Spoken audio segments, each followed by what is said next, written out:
everybody. Welcome to Keto Prop. Welcome to this introduction to CFDs or contract for difference.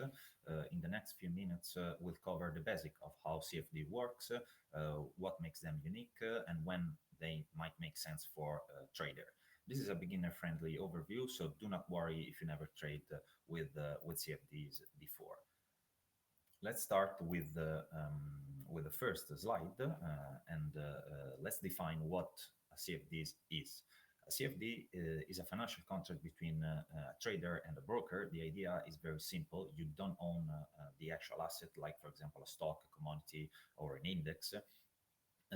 But instead, you agree to exchange the difference in price between the time you open the trade and the time you close it. The structure gives you a lot of flexibility because you can profit from both rising and falling market, which is something that traditional investment doesn't always allow. One of the defined features, and one actually of the most important feature to understand about CFD trading is the leverage and the margin. Leverage is like a multiplier. It allows you to control a larger position than what you actually deposited in your trading account, and the amount you need to have in order to open the trade is called margin. So margin and leverage always works together. For example, if a broker offers you a leverage of 1 to 5, this means for every unit of your trading account, you can move up to 5 units on the market.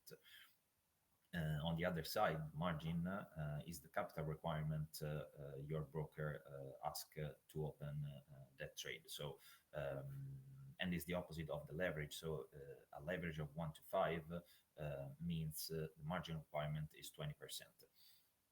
And imagine you want to open a trade for a certain notional value in the market.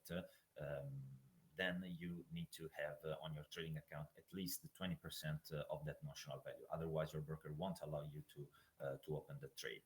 So, of course, this is very, very important to understand the leverage. It's also very important to understand that the leverage can magnify profit, but also can magnify losses. And that's why risk management is crucial in CFD trading. Because at the end of the day, leverage it's a double-edged sword. So you need to pay attention when you use leverage. Of course, with the CFDs trading, you are not limited to buying.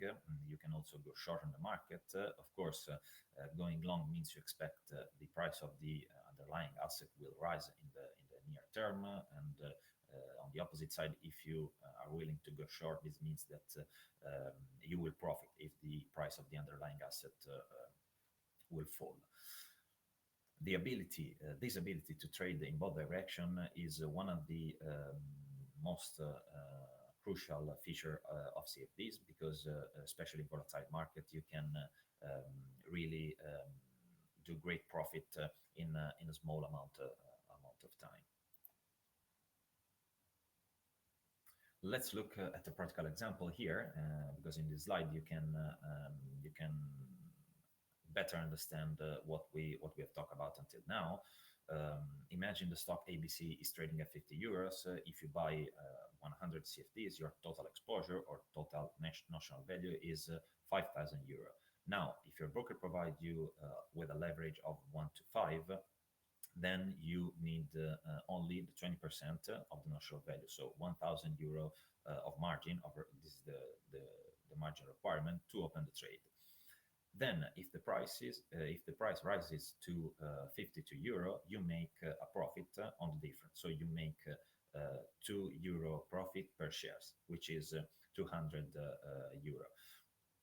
On the opposite side, if price falls of 2 euro, then you will lose the same amount. So that's how we calculate profit and losses on CFDs trading.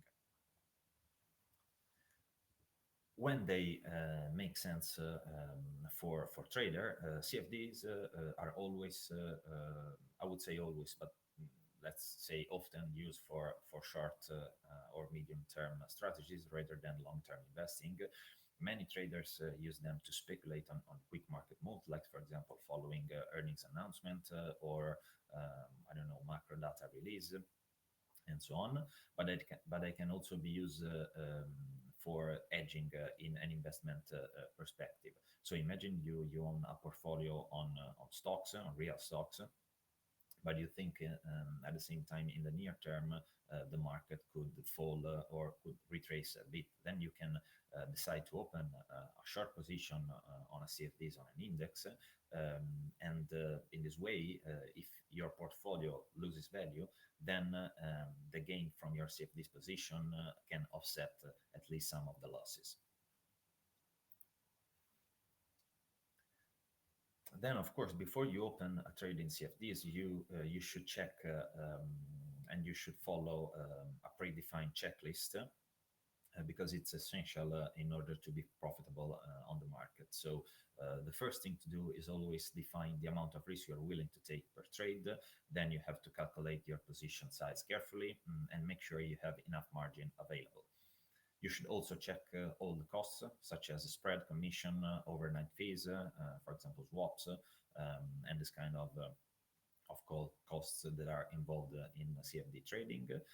You have also to plan all the different scenarios before opening the trade. So before opening the trade, you need already to be able to know what you will do in case the market will follow your idea, in case the market will go against you, and so on. You need to plan all the scenarios, and you need then to manage your open trade accordingly.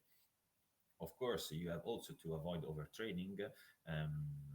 Don't enter too many trades just because the market is moving faster, and wait for a real occasion on the market, real pattern on the market.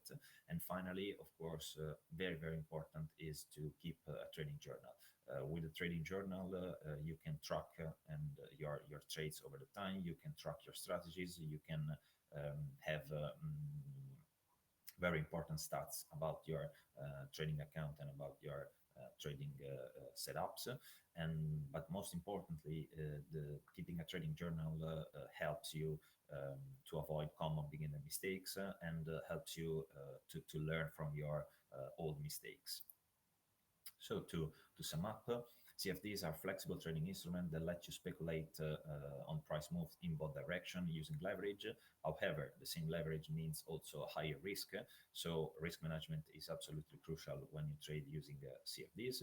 Always trade with a plan, know your risk, and never, of course, invest money you cannot afford to lose. With the right approach, the CFDs are a powerful tool in your toolbox. That's it from Key to Prop, and see you next time. Bye.